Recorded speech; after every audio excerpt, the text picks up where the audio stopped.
హైవేపై వెనక నుంచి వస్తున్న బస్సును గమనించకుండా రోడ్డు దాటేందుకు ప్రయత్నించిన ఒక బైక్ను తప్పించబోయి మహారాష్ట్ర ఆర్టీసీ బస్సు బోల్తా పడటంతో బస్సులో ఉన్న 37 మందికి గాయాలవడంతో పాటు నలుగురు పరిస్థితి విషమంగా మారింది.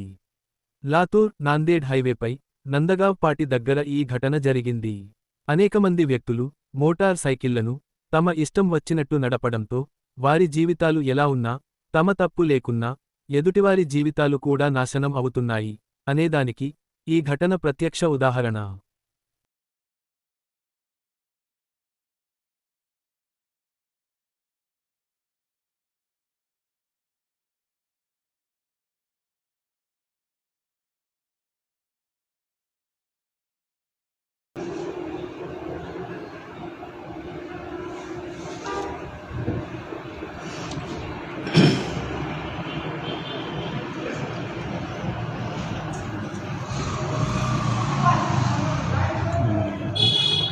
किस्मत का दोष